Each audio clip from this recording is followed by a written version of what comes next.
Tonight we are going to be making a miso lingonberry glazed salmon with a Spam fried rice. You can't knock it until you've tried it because Spam fried rice is delicious. It's something I've never used Spam before. Like what, 4 years ago? It was like COVID, and I tried it, and it is now like the best way to make fried rice. So we're gonna start by sauteing up some onions. We're gonna get our veggies prepped for our fried rice and our Spam, and then we're gonna make our glaze for our salmon. And then we'll pan fry our salmon off, and then we'll drench it in this lovely glaze for it. So let's get our onions going. I think I'm just gonna use half an onion here. So we're gonna do half a yellow onion, and I'm gonna do a smaller kind of dicing on here. That way we'll get little bits of, onion flavor throughout the fried rice. And with this fried rice, you can either prep fried or white rice like the day before to make fried rice, or you can get frozen rice. And those are both great options for it. You just don't want to use freshly cooked rice because it will give you mushy fried rice. So we're going to add in, I'm going to do a little bit of olive oil to begin with, and then we will add in a little bit of butter to give that fried rice that little extra specialness that makes it so delicious. But it doesn't need to be all butter. Okay, we've got our onions in here. Looks like I had one run away, did I? No. And let's get those a quick toss up first. Kind of coat them in here.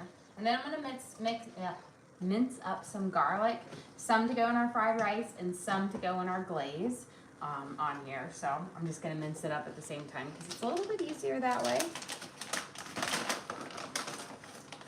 So I'm gonna have probably a good tablespoon and a half from these. There's a bunch of little cloves and then a ginormous one. But we're gonna mince these up, and I'm gonna just divide it between my two pans here. One for, or my pot, my little sauce pot over here. One to make our glaze, and then one for the fried rice. Make sure I turned on my stove, and I did. And I know, I was like, I went shopping today and I was like, oh, so many options for dinner. But whenever I buy fish, I always like to use it up fairly quickly because that's one of the proteins that are gonna go bad the quickest in my fridge. So I always typically have fish either the first or second day after a shopping trip. My husband hasn't realized that yet, but, but I do buy fish every single week.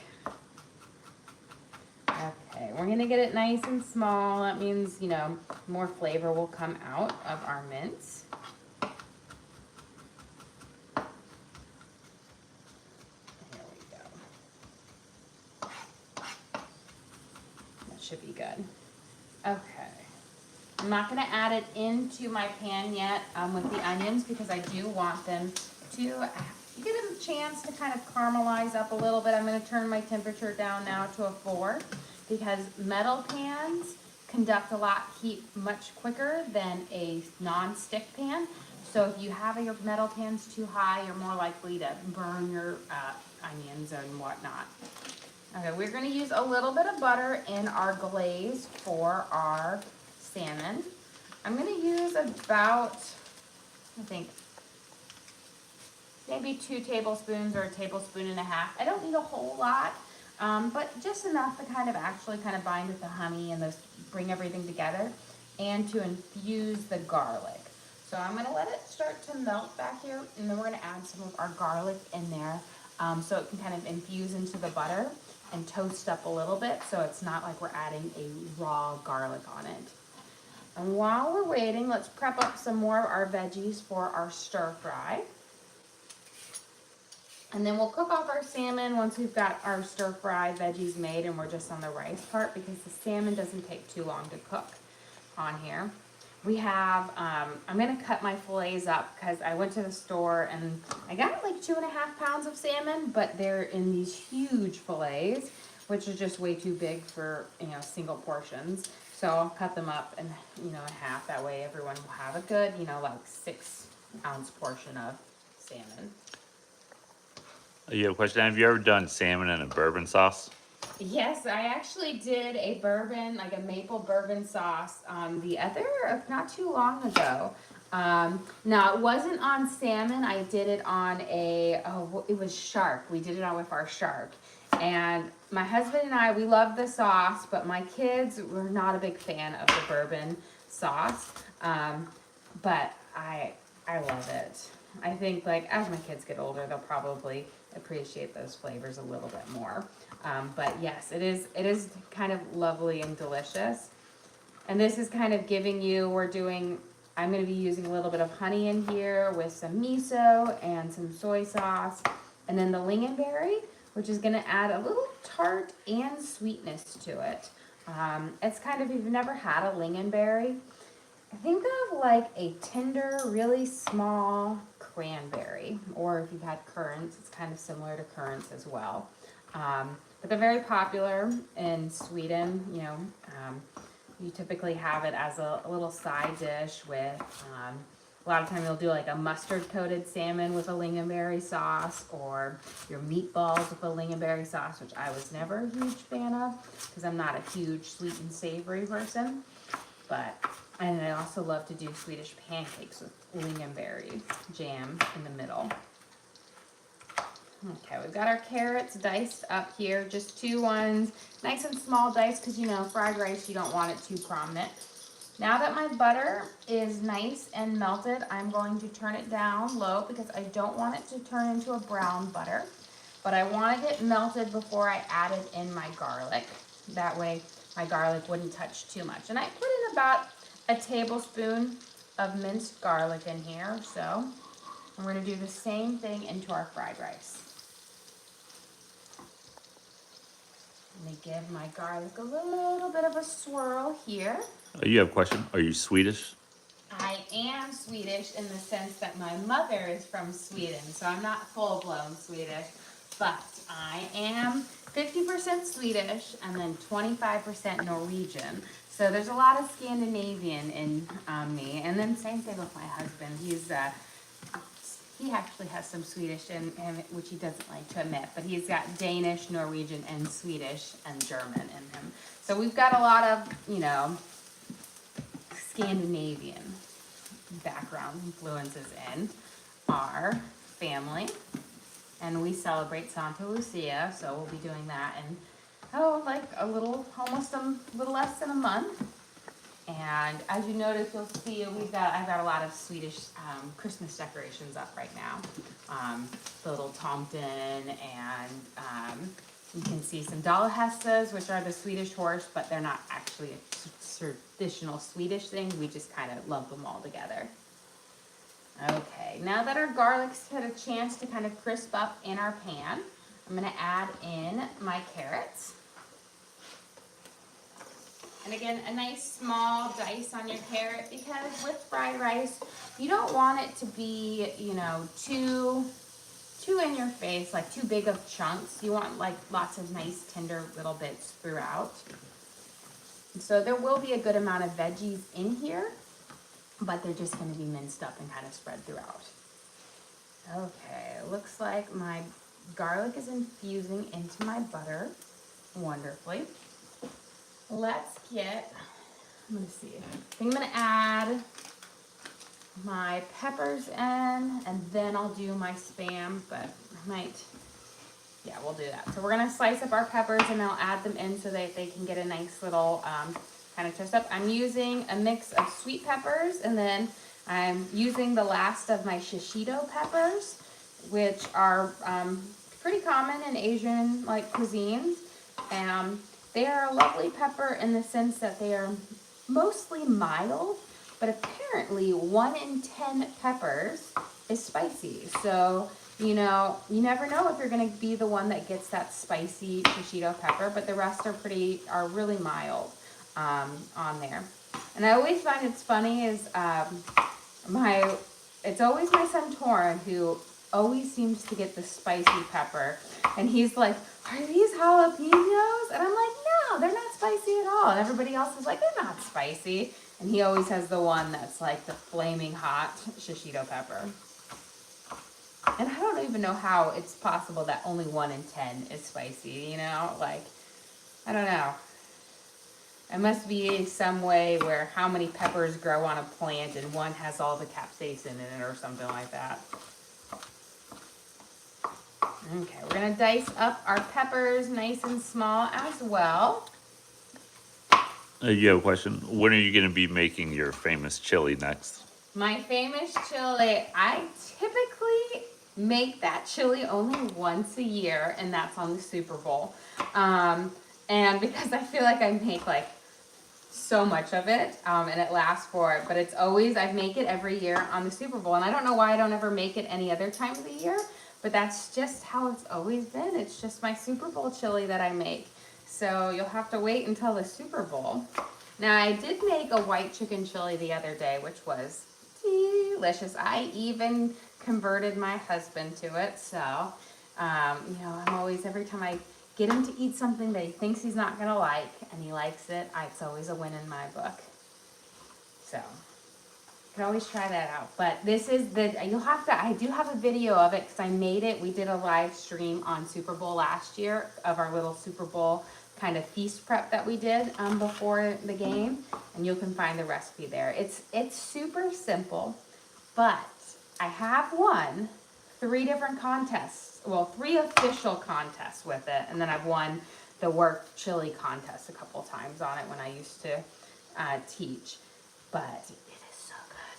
So good. One of my friends likes to call it like the $1 million chili because it has a lot of different cuts of meat in it, which makes it a little bit more expensive. It's not your average, you know, ground beef chili. It has lots of different cuts of meat. And I think that's what makes it so delicious, and a wide variety of beans. Are you going to go live on Thanksgiving? Most likely we will probably not go live at all that week, next week. I can't believe it's already next week. We're going to be touch and go with our kind of schedule. We have a bunch of family in. We are going to try to get some in definitely mornings because I do like to cook up a bunch of like foods for my family, and I bring them over to my mom's house because that's where everybody's kind of getting together. And we'll do some lunchtime streams. But we will be mainly at my parents' house with all of my siblings and my nieces and nephews there. So we won't necessarily be doing our normal streaming schedule. There we go. Okay. Let me get this guy. How did he miss them completely?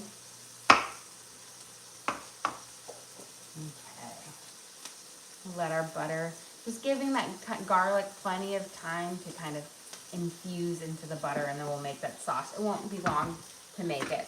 Now, for our secret and most delicious ingredient in our fried rice, Spam. The one and only. And I can tell you, I had never had Spam before 2020. And I was all skeptical about it, like, you know, but it is salty and it is delicious, and it makes a wonderful, side piece in your fried rice. My kids absolutely love it. You kind of dice it up nice and small, and then we'll sear it off with the veggies, and then it will be in there. And it's just going to give you this kind of salty base type. It's almost like if you've ever had pork belly fried rice. This is kind of like halfway there. But it's absolutely delicious. When I make this, Teddy loves to go and pick out all the Spam. And I remember the other day I made fried rice without it, and he was like, "Where's the Spam?" And I was like, "Oh." I said, fried rice can be without Spam too, and he was very disappointed that I didn't have my Spam in the fried rice. This is the reason I actually started incorporating Spam in fried rice is during COVID, we were getting these snack boxes, like Universal Yums, like Snacks Around the World, and I planned, just because we were all stuck at home, I made these giant feasts where whatever country we got, I did a bunch of research and I cooked up like this huge feast, like 5 or 6 different dishes from that country.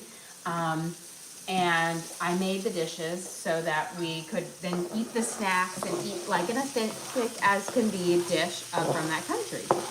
And then I know Hawaii is not a country, but one of our boxes was Hawaii, which is not, again, not a country, but they had Spam fried rice as part of their dishes, and apparently it's a very popular dish in Hawaii, with the addition of spring peas, but nobody in my family but me likes peas, so I omit them.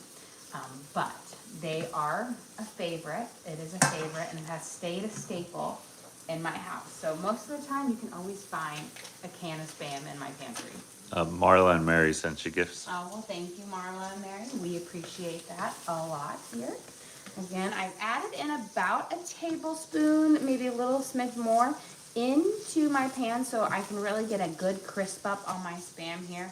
We're gonna let it melt in, get that going. And while we're doing that, let's work on our glaze here that we're gonna add into it. Have you ever cooked with purple sweet potatoes or Japanese sweet potatoes? Yes, I have. I actually really love purple sweet potatoes. I've done purple sweet potato mash. I've made sweet potato muffins that are purple, although they turn out more brownish than purple. But I have. I actually, and this is kind of crazy, but when all my kids were little, one of my favorite things was making homemade baby food for them.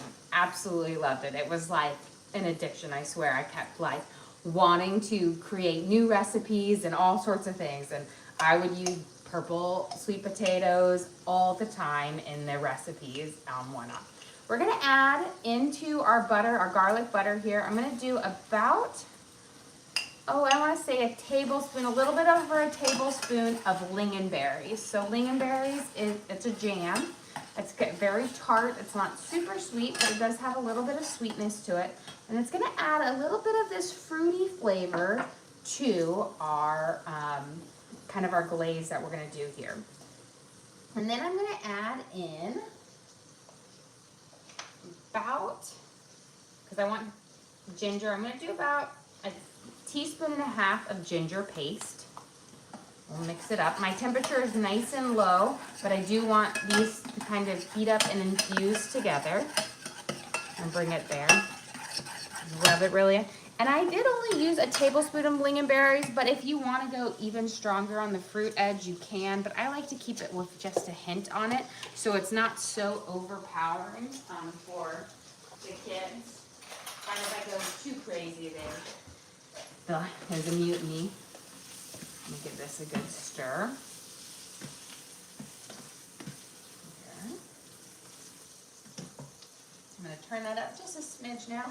And then I've got some red miso paste that we're going to add in here. This is kind of, nice and salty. Adds that nice umami flavor to it. We're going to use about a tablespoon.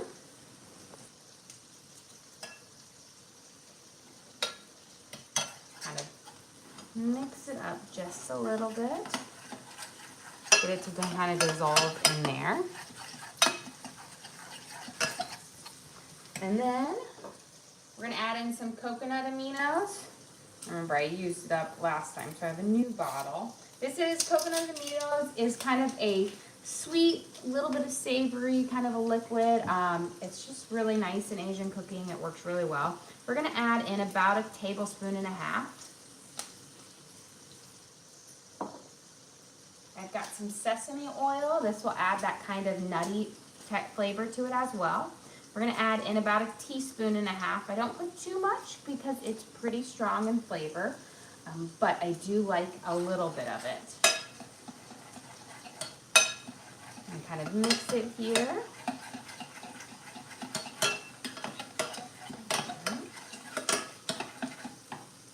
Just kind of smashing up any of those chunks of miso, because it sometimes takes a minute to bring it down.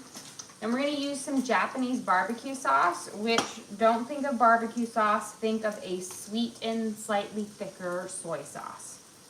And we're going to put in about a tablespoon and a half of this to 2 tablespoons. I'm also going to be using this in my fried rice, and I really love this brand. I feel like it's gotten really popular recently, but I feel like theirs is got the nice sweet and salty balance. Let's give that a good stir. We're still gonna add a few more things to that, but I wanna get my Spam kind of tossed here. We're gonna turn it up a little bit more so we can start to get a good kind of crispy sear on it. And let it kind of cook up with our peppers in there, our carrots and our onions and our minced garlic. Okay. We're gonna add a little bit of honey. So we have some lingonberries in there, some of the sweetness, but you're gonna add a little bit of honey into this as well because this is a sweetened kind of glaze that we wanna kind of put over it. You only need about a tablespoon.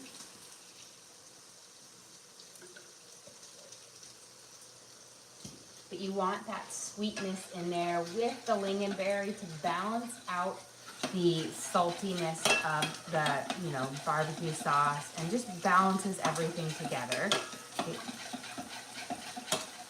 Okay, let me give a little. That is fantastic. So we're just gonna let that simmer nice and low. Doesn't need anything else on it. While we are waiting, we can get ready to season up our, we're gonna do kind of a dry rub on our salmon, and then after we cook it, we are gonna glaze it with our yummy lingonberry miso glaze. Whoops, good thing it had the lid on.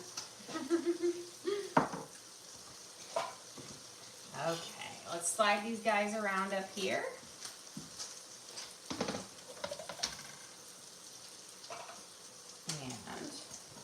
Need to clear a little space.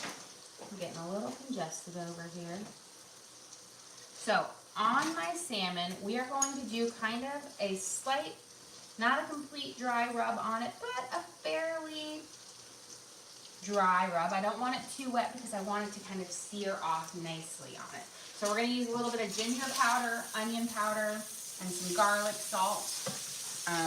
And then we'll sear them off with a little bit of olive oil with some sesame oil in it. Here we go. We're starting to get a nice little brownish sear on our Spam. So we're getting there. So I've got my ginger powder here.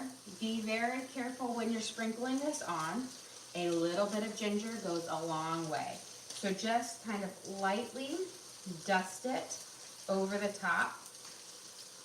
But I do like to add it because I feel like it really brings that kind of, those miso flavors together. But again, a nice light dusting over it. So just a smidge. We probably use, you know, less than a half a teaspoon for all of it. We're going to use a little bit of onion powder. This is going to help give it a nice kind of crust on the salmon when you sear it up. We'll sprinkle it over. And then my garlic salt. And I don't think I opened it up. Oh, I did. And then we'll sprinkle a little bit, just a smidge, because we're going to be adding the glaze on it, which has a bit of saltiness. So you really just want a little bit for that garlic flavor. There we go. And that's all we're gonna do on it for it. So let's heat up our pan here. I'm gonna put a little bit of olive oil in here with a smidge of, like a teaspoon of sesame oil, so you get that sesame flavor, but it's not in your face. So since this is a big 12-inch pan, I put about a tablespoon and a half, and then we're gonna do about a teaspoon of sesame oil in here.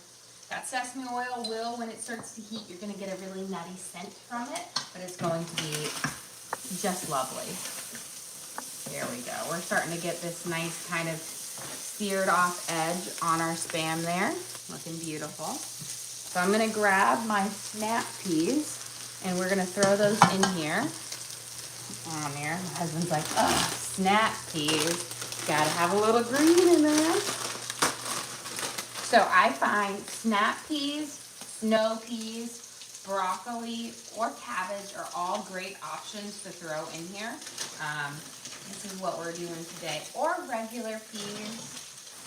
I like these. My kids like these a little bit more because they, even though they're a snap pea, they don't consider them a pea. They actually like to pop out the beans inside and eat them. So they don't need too long to saute up here before they start to get tender. And when we put the rice in there, that kind of helps steam them up a little bit. But you'll know that they're ready when they go from this kind of whitish green color to a deep dark green. And that's when they're going to be tender and crisp. And you don't want to overcook them to where they go into a yellowish, brownish green. Okay. And then we'll fry up our eggs on one corner in just a second here. Make sure. Once our pan is nice and hot, I'm going to sear off my salmon. But again, I'm going to cut these down the middle because these are huge fillets and they'll be really cumbersome to try to fry up. So I'm just going to cut them straight down the middle. That way we'll have them portioned up already because this is 2.5 pounds of salmon right here. So they are really big fillets.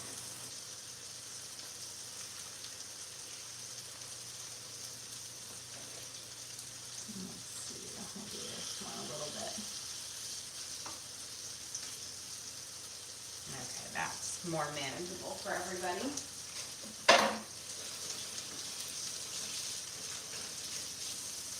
Although I'm sure my son Torrin would eat a huge fillet on his own. He loves salmon.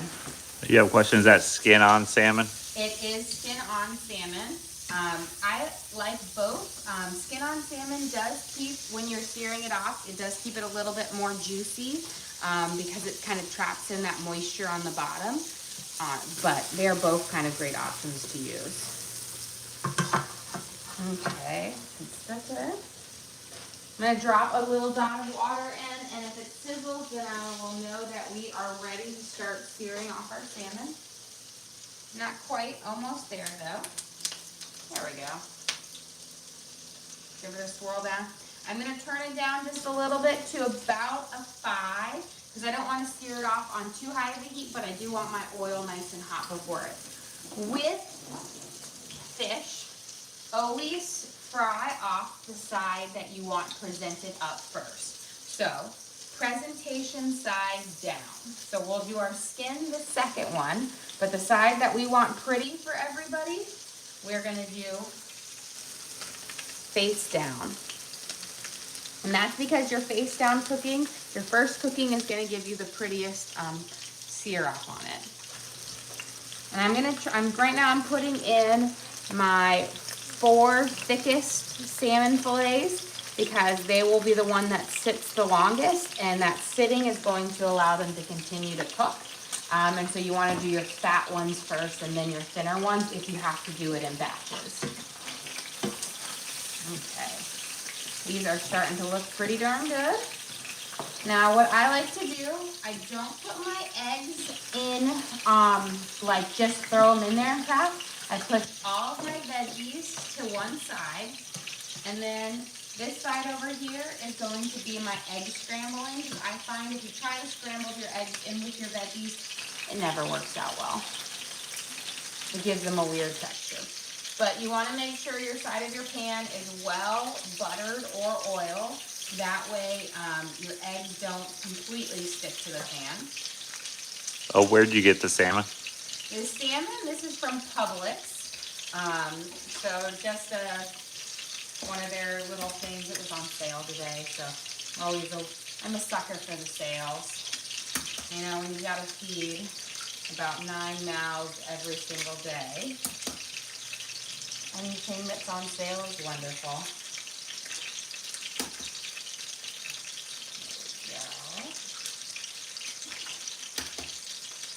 And I'll scramble them in just a second, but I do like to get them all in here first before I scramble them.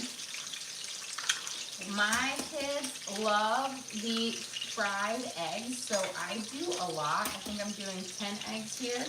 I typically plan on about 1 egg per person, but then with my kids, I add a little bit more. And then let me see, I think, yep. I'm gonna just grab one little eggshell down here. There we go.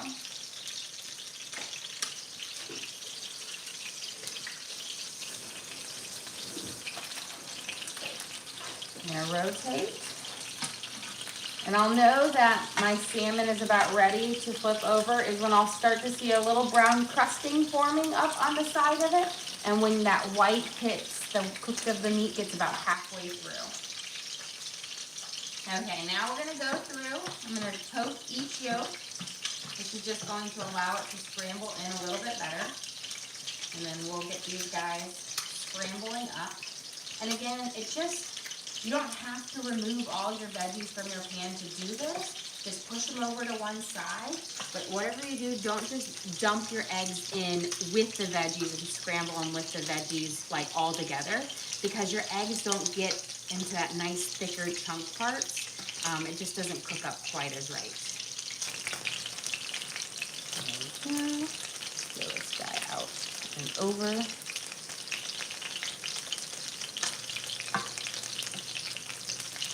Okay, we'll let that sit here for just a second. And I'm just gonna check my salmon here and see how it is looking. I realized Jack ran off with almost all of my dishcloths. Oh, looking pretty darn good. Look at that beautiful sear on there. Nice golden brown edge on it. Beautiful.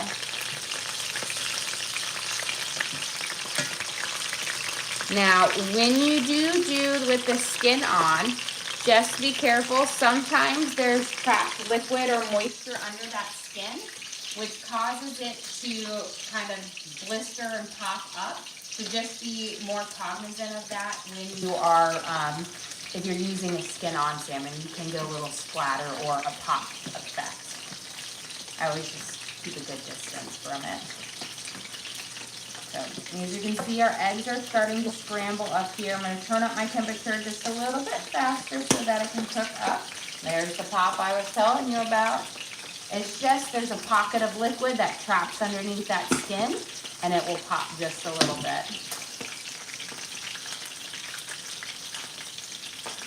As you make, you can get, in high school we had one, but they're like those splatter screens where you can put it right over the top to prevent that. You get used to it. There we go. So our eggs are starting to get this scramble up here for it. And I'm pulling my pan over here because my burner, I want it more on just the eggs than my whole veggies, so that I can scramble those up without having to stir these vegetables up too much. And that's kind of the nice thing about using such a large pan. It gives me a lot more, it's bigger than my burner, so I have a lot more on my cooking space to work with. I've got this pretty much almost done. And once these eggs are scrambled up, we'll mix them all together with the veggies, and then we'll add in our rice. Just about. You just need to make sure you get to the a thick scramble part before you bring them all together. I'm going to turn my heat down to a 4 now, and now we can mix everything together. But you just don't want to do it until your eggs are fully scrambled, because what they do is they just kind of lose all shape, and then you just get little bits of egg everywhere instead of a nice big egg chunk.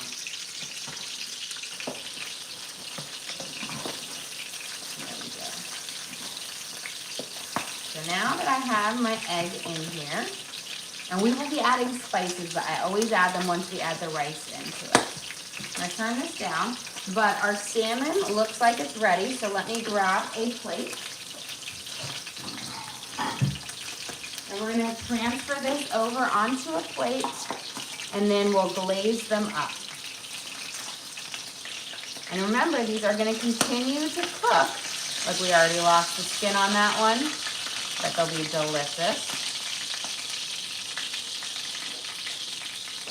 kind of what's so nice about the salmon and the skin is that skin literally acts as like this little protection thing that allows it to trap in the moisture and keeps it just absolutely delicious.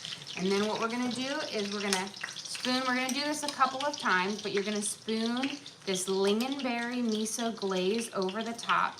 You wanna do it right now while it's hot so it soaks in some of that flavor, and then we will do it again right before we serve it, but definitely get a little bit on there to have that flavor in.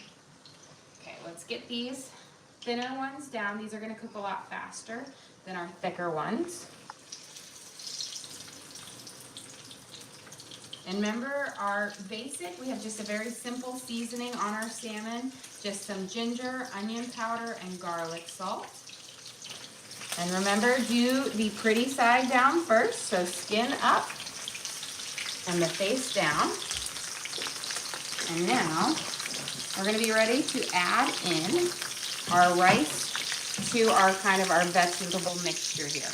I love to use frozen sticky rice that I've de-thawed, but you can cook up white rice the day before and throw it in there, but do not, and I'm going to say this a couple of times, put in cook up rice and use it. That will give you the mushiest fried rice because there's just too much moisture in it. So you either need to use old rice or this rice works really well, which means I don't have to cook up the day before. So we're gonna add in 2 packages. And you can get this just in the freezer section. This one's Innovations, GF Chains makes a version of it. There's several different types of it. I just buy whatever's on sale. And we're gonna mix those veggies in, and then we're gonna use our Japanese barbecue sauce. And we're gonna drizzle that over because honestly, that makes the best seasoning on fried rice. With lo mein, I'll make a whole special marinade for my noodles, but for fried rice, I keep it really simple with the Japanese barbecue sauce and then a little bit of garlic salt.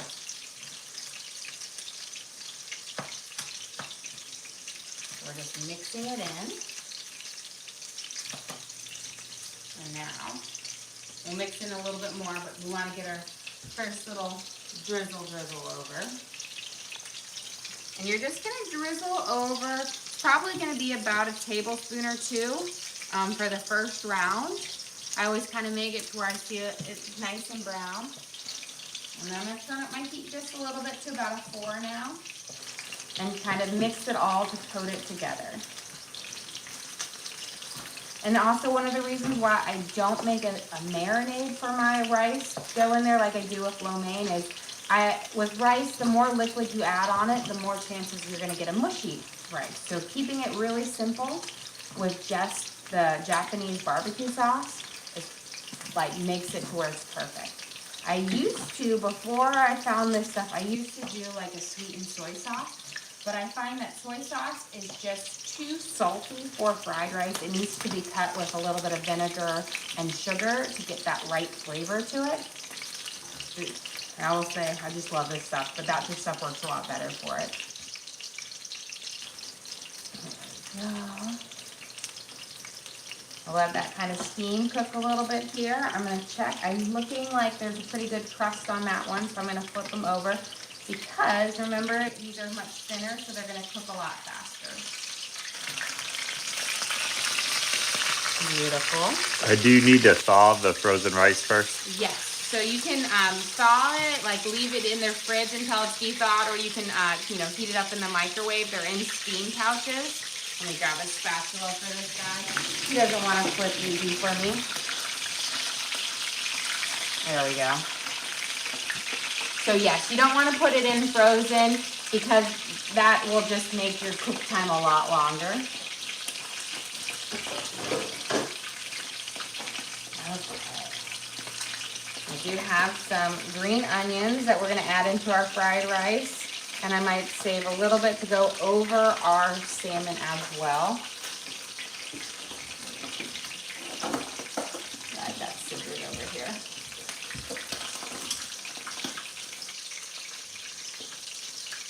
So I'm just gonna snip off some green onions to add this fresh onion flavor.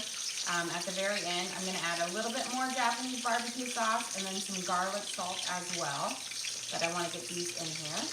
Can you go over what's in the fried rice? Yes, so we started off, we sauteed up half a yellow onion, 2 diced up carrots, some fresh garlic. We have shishito peppers, sweet peppers, snap peas, Spam, which is the special ingredient, eggs, and then our rice, and then Japanese barbecue sauce. So pretty simple. You just want to make sure you saute up all your vegetables and then your eggs first before you add in your rice. That way they get all of that nice flavor.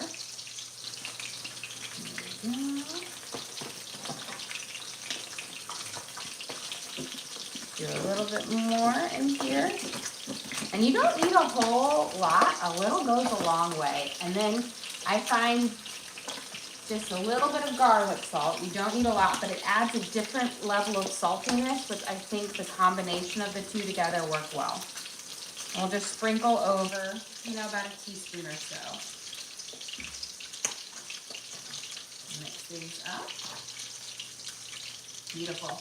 So you can see you get these really big chunks of egg in there. That's what my kids absolutely love, just having those big chunks. And that's really just making sure you scramble your eggs separate from your vegetables. You have a question. What's the best way to cook your eggs so they're fluffy? So I find that as long as you are keeping them and you let them sit for a little bit before you toss them, they should fluff up. Don't mix them in there. If you mix them in there, they won't get fluffy on there. You can also add in, if you want to, a little bit of water. It can make them a bit more fluffy on there, but I find just cooking them well enough to where you've got that fluffiness that you're not leaving them too snotty, which is the term that I like to call them. It gives them the fluffier. So if they're undone, they're not going to be as fluffy, but then you don't want to cook them so hard that they get stiff. So it's kind of like that perfect, temperature thing.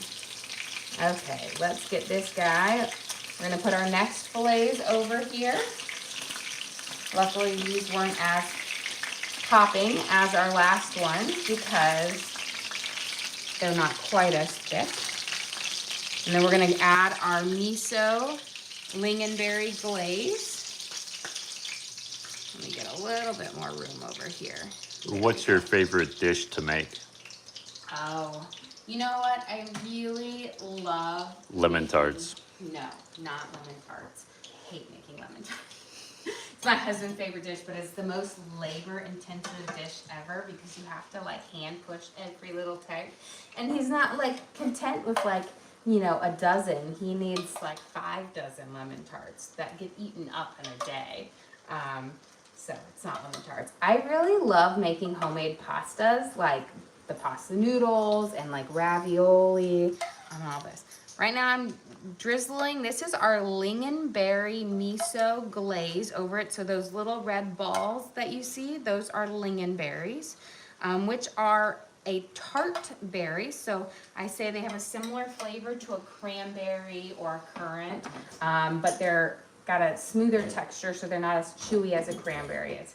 But that sweet tartness kind of pairs really well with the miso and the honey in there. Well, guys, we are ready to serve up.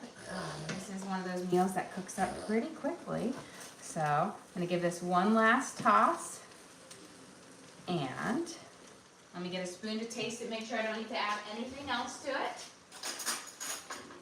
And then we'll be ready.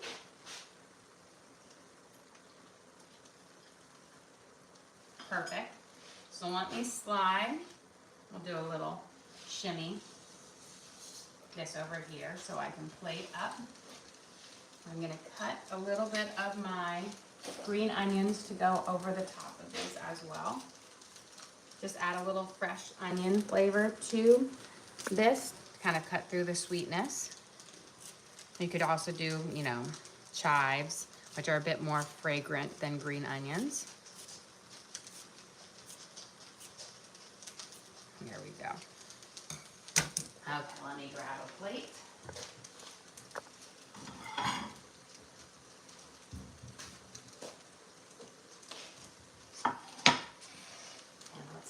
ready to serve up.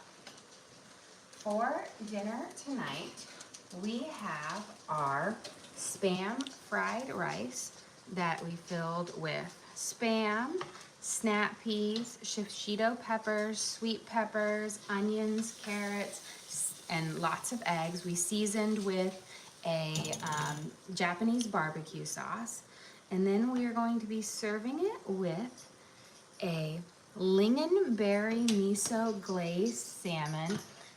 We pan fried the salmon and then we drizzled this sweet and tangy and savory miso lingonberry glaze over it, made with some lingonberry jam, miso paste, Japanese barbecue sauce, ginger, garlic, to just have all these lovely flavors to go together and balance out for a delicious and simple dinner.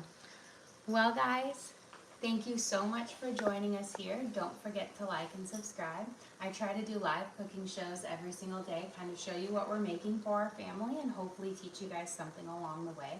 Again, we do upload all of our videos to the link on our page, so if you ever want to recreate any of these recipes at home, you just have to go to our page, search for what we made, so our lingonberry miso salmon with our Spam fried rice, and you can watch and cook along with us again.